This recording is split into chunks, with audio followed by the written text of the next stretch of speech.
BMC चुनाव में गुंजेगा बंटोगे तो पिटोगे, बंटोगे तो कटोगे का नया वर्जन, मराठी हिंदी भाषी विवाद बढ़ा। मुंबई बीएमसी चुनावों के लिए नामांकन प्रक्रिया शुरू होने के बाद चुनावी माहौल गरमाने लगा है। पिछले साल हुए विधानसभा चुनावों में उत्तर प्रदेश के मुख्यमंत्री योगी आदित्यनाथ ने महाराष्ट्र के कोल्हापुर में विशालगढ़ किले पर पथराव की घटना का जिक्र करते हुए हिंदुओं की एकता पर जोर कहा था कि बंटोगे तो कटोगे। बाद में इस नारे में पूरे चुनावों की अलग मूड सेट कर दिया था।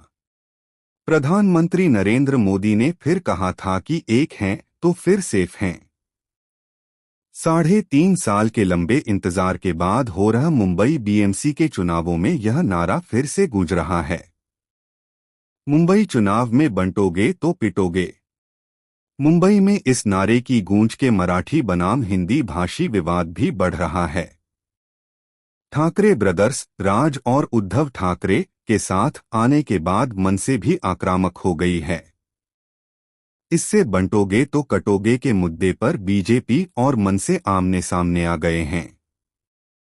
ऐसे में चर्चा शुरू हो गई है कि यह नारा मुंबई बीएमसी चुनावों का टर्निंग पॉइंट बनेगा। इस पूरे विवाद की शुरुआत हाल में मुंबई में एक विवादित बैनर लगाए जाने के बाद हुई है। इस पर लिखा था उत्तर भारतीयों बंटोगे तो पिटोगे। इस लेकर मराठी बनाम हिंदी भाषी का विवाद खड़ा हो गया है। बंटोगे तो कटोगे की नारे की याद दिलाते हुए मनसे ने भाजपा को जिम्मेदार ठहराया है और चेतावनी दी है कि याद रखो, यदि मराठी भाषियों का अपमान किया तो उत्तर भारतीयों बंटोगे तो पिटोगे, अगर नहीं बंटे तब भी पिटोगे।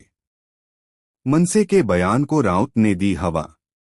मनसे नेता संदीप देशपांडे ने कहा कि उन्होंने मुंबई में लगाए गए पोस्टर का जवाब देने के लिए स्टैंड लिया है। मराठी लोगों का अपमान किसी भी हालत में बर्दाश्त नहीं किया जाएगा। यह विवाद मराठी बनाम हिंदी भाषी का नहीं है। इसे बीजेपी जानबूझकर हवा दे रही है। वोट पाने के लिए बीजेपी मराठी और उत्तर भारतीयों को बांटने की कोशिश कर रही है। सवाल खड़ा हो रहा है कि अब यह मुद्दा कहां से आ गया। अगर मराठी भाषियों का अपमान किया तो नहीं बंटोगे तो भी पिटोगे। योगी आदित्यनाथ के नारे ने हिंदुओं को एक किया था।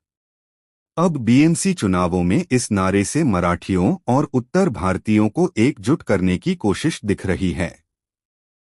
इस पूरे सियासी घमसान में उद्धव गुट के नेता संजय राउत ने और घी डाला है।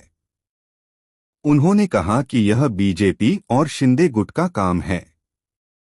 वे हिंदी भाषियों को परेशान करने के लिए साजिश रच रहे हैं। उन्होंने कहा कि क्या किसी को नहीं दिख रहा है कि बीजेपी विधायक पराग शाह ने एक गरीब मराठी रिक्शा चालक को पीटा था। क्या एक गरीब मराठी भाषी को मारना बीजेपी की नीति है?